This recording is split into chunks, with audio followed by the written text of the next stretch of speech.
Hello, my name is Vera and this is the Psychic Craftswoman's podcast blog. I never know what to call it, so I call each video I put up an episode when it is a bit of everything. I am psychically sensitive and I speak about that along the way in some of these episodes, and there are some videos which are purely and simply about my life as a psychically enabled person. I tend to let those videos be separate to the general type of episodes that I do, which involves all my crafting work and anything else that I'm involved with on the farm.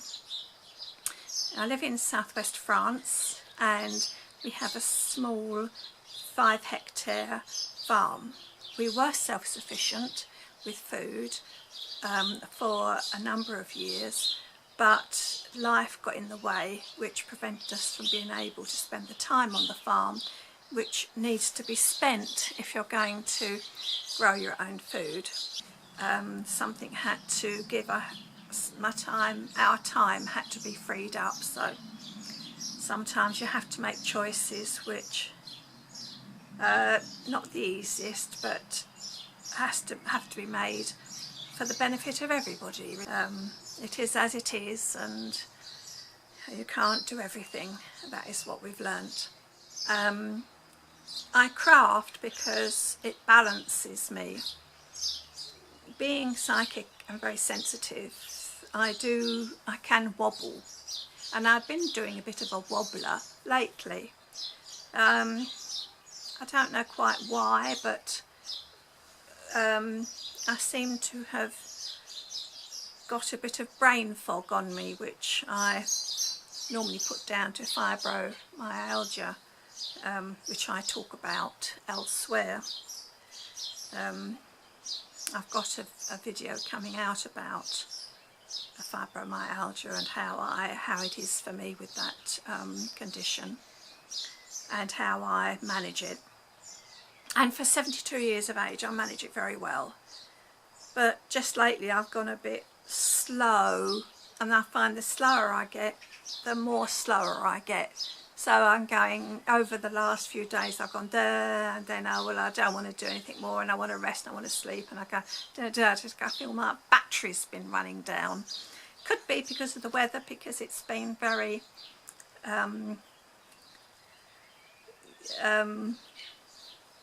cloudy and there's not been much sun around, and today's the first drop of sunshine we've had for quite a number of days, and I feel a little bit more lively today. But I share with you what I did this morning. I don't want to sink into a depression, which I could because of this tendency to get into this brain fog thing. You know, when you sit and you just stare at nothing really, and you think, oh, I need to do this and I need to do that, but you don't seem to have the motivation. And then because you don't have the motivation, because you want to do all those things that you would like to do, then you become miserable with yourself, and it's like you push yourself down even further. So you have to be very careful. So this morning I woke up and I thought, oh, this is no good, Vera, you're not staying on top. So I made a list. Well, it's an ongoing list, and the list has been put away for, or been left on the windowsill unattended for quite some, actually for several weeks. But today I got it out, and I thought, right, this is what I need to do. And I spoke about fibromygalia and saying this other video, and the other video I haven't published yet, but I'll put it up soon, that how I coped with the tiredness, symptoms of tiredness, is to I haven't got it with me, but I've got a little timer, and I set myself tasks for a limited time. If I think I've got to do this, like say I need to clean the back kitchen, then I think, oh, this feels like a huge task, a huge Everest, and I just feel so tired before I even start. So what I do is I say for half an hour or for 40 minutes, normally half an hour when I'm very tired, I say to myself, for half an hour I'm going to do my back kitchen, and then when that buzzer goes off at past, I stop. I might let myself have 5 minutes over, just if I'm to finish off, but I don't keep on. Anyway, so what I did is I got my lister out. Let me do see it. I just made myself a graph, and then put beside it all the activities that really need to be done, if not every day, then every other day or every third day. And it's just things like I don't know, just washing and just general jobs around the house, and then I just tick them off. So when I look at it, I think, right, what do I need to do now? Like, for instance, I haven't ticked off the washing. I have put the washing out, as you can see behind me. I'll speak about that in a minute. So I can cross off washing, and I haven't done the loo. I may or may not do that. I'm not going to stress myself. I may give it a blitz, I may not give it a blitz, but it will be done either because it might be getting too late in the day. So I don't stress with this listing. I've got to do it. I've got to do it. I just think, well, this is just a guide, like a scaffolding on which to hang the day, and that makes me feel better, because when I look at it, and I'd never finish all of my jobs, but I'd do, as long as I can do about half, then I'm pleased, and I've got something I can say, well done, Vera. So you could say, why don't I meditate? Why don't I ask the universe for help? Well, when I'm in this foggy state, I find it difficult to be calm enough to receive the help that they would give me, to let my mind stay calm and focused enough for the universe to speak to me. I know they're there. I never feel alone. I do know that I'm surrounded by those loving energies, but it's just that I'm not accessible for them, and I can't access them, and they can't get to me, because I've got this fog wall up, like a fog bank, really, mental fog bank. So I feel better this afternoon because I had my list. That's enough of that. It might be a good idea, you know, if you're a bit foggy and a bit overwhelmed by everything, just to make a list and just tick things off. And if you don't tick them all off every day, it's no matter, does it? It doesn't matter. But you can look at it at the end of the day and say, oh, I did that. And it's like you can pat yourself on the back and say, yay! But not quite such a yay moment is my upset with the Amira shawl I was making, crocheting. This is now involved my wool winder, because I don't know why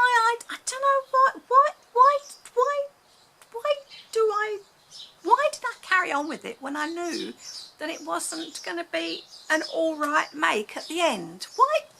Because I've virtually nearly finished it. I ordered 3 balls of wool because I ran out, so I thought I'd get 3 more balls, and I got as far as this. Now, you know, from if you do follow me, and thank you if you visited me before, and if you're new, well, I hope I'm not I hope you managed to survive your meeting of me. While I was waiting for the wool to arrive, I put this to one side, and because I couldn't carry on because I didn't have any wool left. And I started thinking, and I'm thinking, I'm not going to wear it. I've always wanted a crocheted jumper. I've always liked the laciness, but it's not appropriate for here. So, what am I going to do with this? Well, last night I thought, what am I going to do? And it's this. It's coming undone. And with relief, because I thought it's no good. I can't make something just for the sake of making it. I enjoyed making it. I love the lace work of crochet, but just to make it for the sake of making it and then putting it in the cupboard and not using it would be pure financial waste.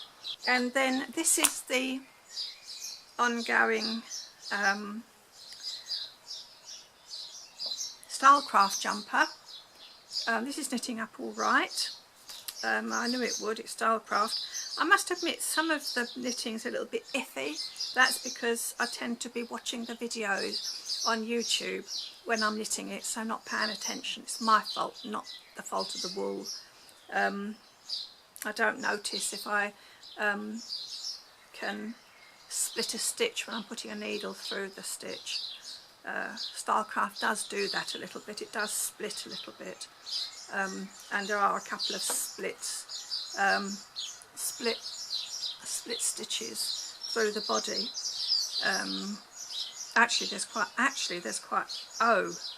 There's one, two, three. There's three in a. Well, I think that might be. I think I might take this back to. That's not good enough. One I can tolerate, but 3 split stitches in a 6-inch, or 4 split stitches in a, no. So I'll be taken back to 6 inches ago, and then we'll go back up the sleeve. But the sleeve is, I'm nearly up to the end of the increase for the sleeve, so I'll go up the top. And look at these, which came in the post. They're gorgeous. This is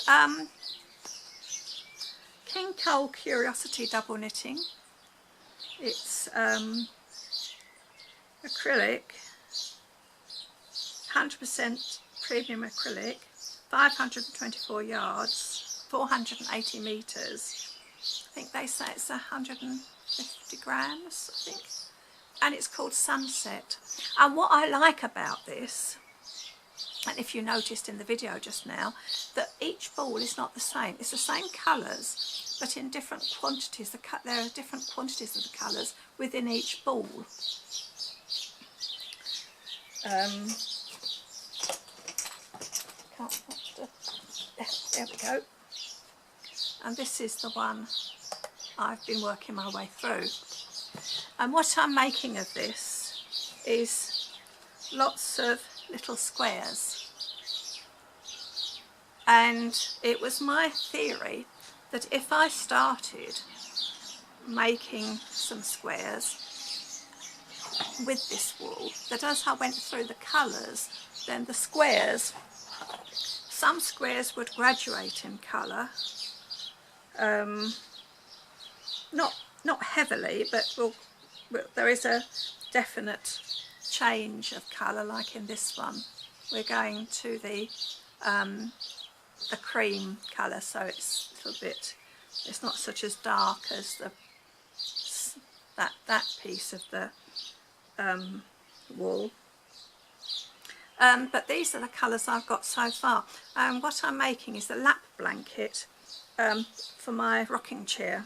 My camera goes to sleep after 20 minutes.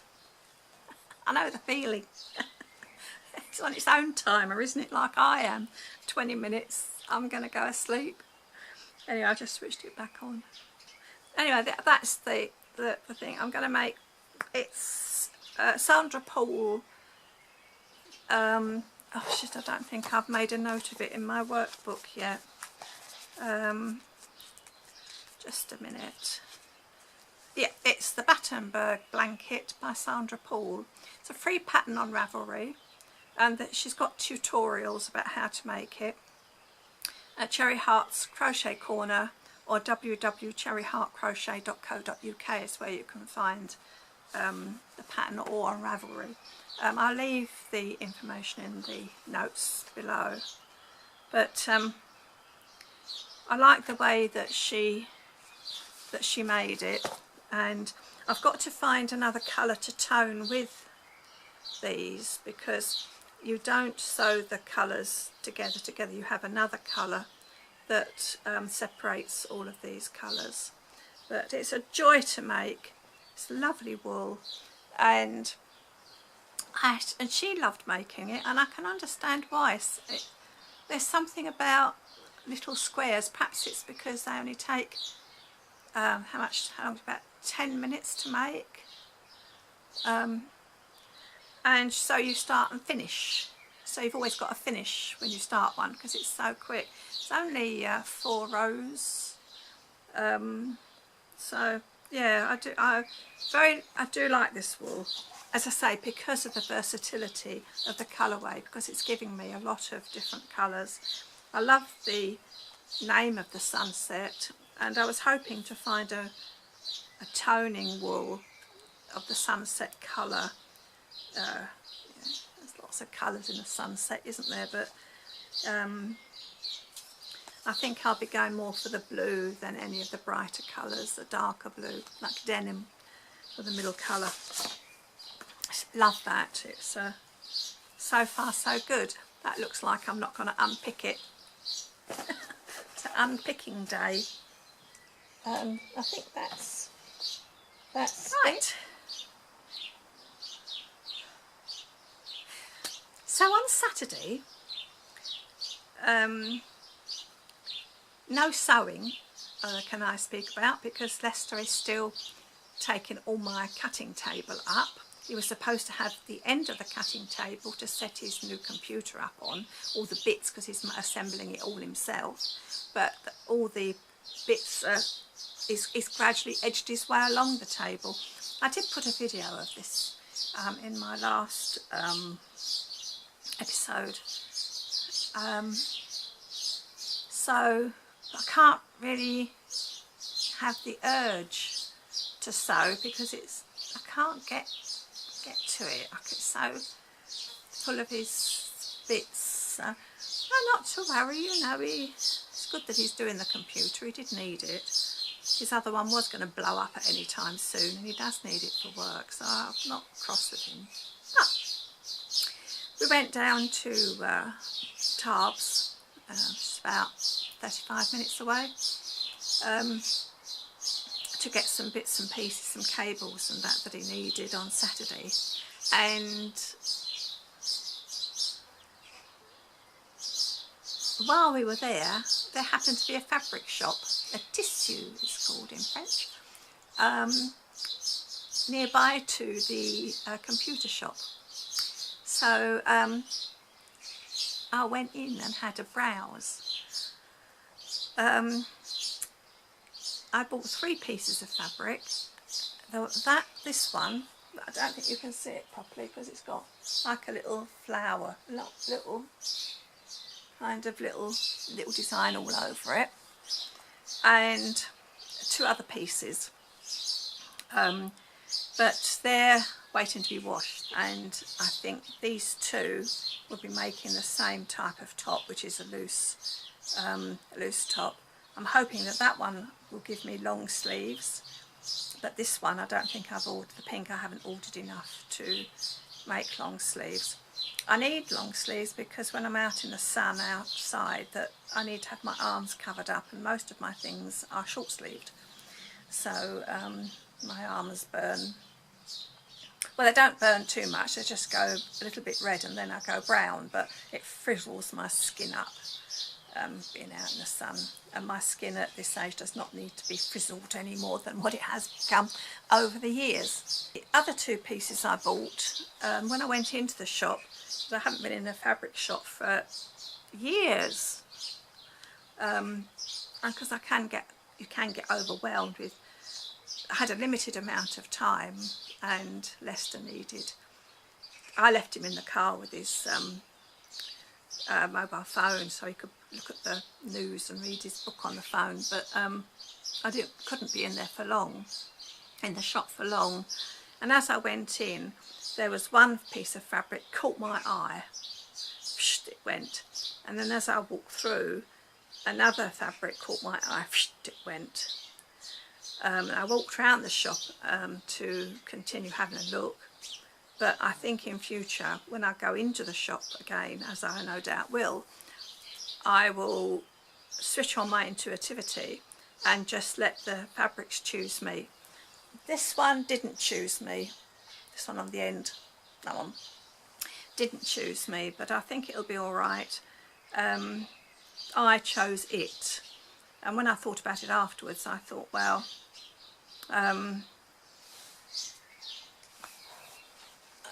in comparison to the other two pieces of fabric which chose me, those other two I should enjoy making and wearing far more than that one, because I chose that because I thought it would do all right for what I wanted. So I'll have to watch out for that. Yeah, when I was in the in Darty's, the electrical shop, waiting for Lester, I stood at the front of the shop, and on the left of me was the payment tills and the customer service till and the customer service desks, and I stood there in a daydream, really, waiting for Lester, and my eyes were sort of swiveled round to the people, the young girls on the till and on the help desk, and one young lady in particular took my eye, and she said in French, "Can I help you?" I said, no, de rien, it's not possible, I don't know. And but as I looked at her, there was a lot of movement over her head. There was a lot of change going to come into her life, and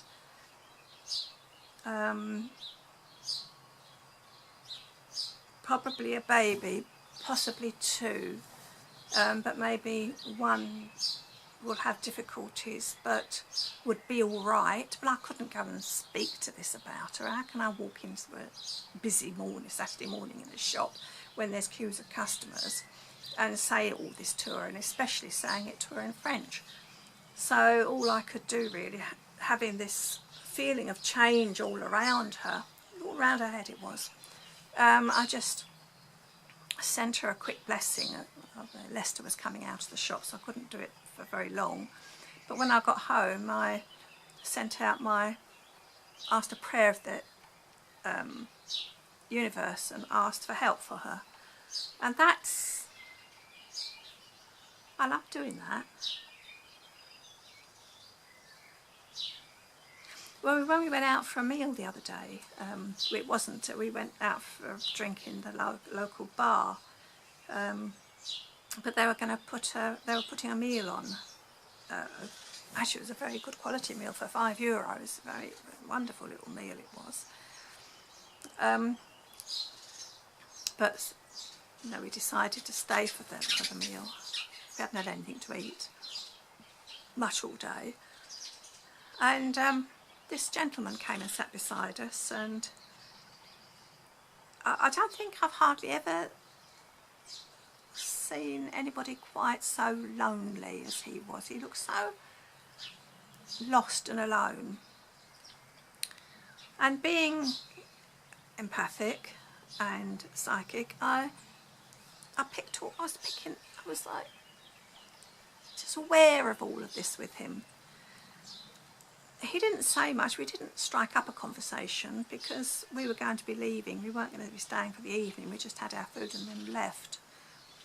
But I watched him leaving us as we went out, and again, when I got home, I asked the universe to send out a blessing to him to help him on his roadway along the roadway of his life, and help him to be helped to accept love from those around him. I feel that he was not done very well by when he was younger, when he was a teenager, and he's carried a bit of a scar on him ever since, bless him. So I've asked the universe for help for that. Now, I've shared this with you not to be thought of as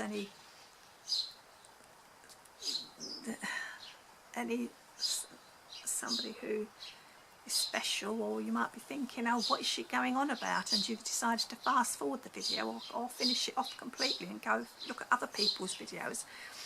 But it's that you can, I feel that you can help people without them knowing that you're helping them. I didn't ask specifically for that young lady, and I didn't ask specifically for that man. It's only as I've been talking to you that I've sensed that these were the problems that they were going to be having. But I do love being able to perhaps help them to stay on a good pathway. It's a silent work, and it's called absent healing, I suppose. Now, you could say perhaps the person wouldn't want absent healing, and you're quite right. If I was to go up to them and say, oh, you're not very well, I'm going to heal you, or you've got this problem, you've got that problem, or in such and such a length of time you're going to be doing this, or you're going to have this and it'll be all right. No, because if I was meant to give information to them, then they would have spoken to me and started up a conversation. So you don't push your way in with people when you have instincts about them. What you do is you are aware that they've got a bit of a difficulty, and because every human being on life is our sister or brother, it is a brotherhood and sisterhood of people here on earth, no matter the culture or country they live in, or that it's just nice to be able to put them in my prayer book. Actually, I haven't put them in my prayer book, but I will put them in my prayer book when I get round to it. It makes me feel I'm being of worth. It makes me feel, helps me to feel that I'm making a difference, even if nobody knows I am. The work I do as a psychic and as an empath. Anyway, that is why I have to do crafts, because it balances me, balances my mind. It's quite a responsibility to be this way, and sometimes I do find it hard, which is perhaps why I do get fibromygalia coming on me sometimes. Anyway, bye for now. I don't think I've got anything else to say.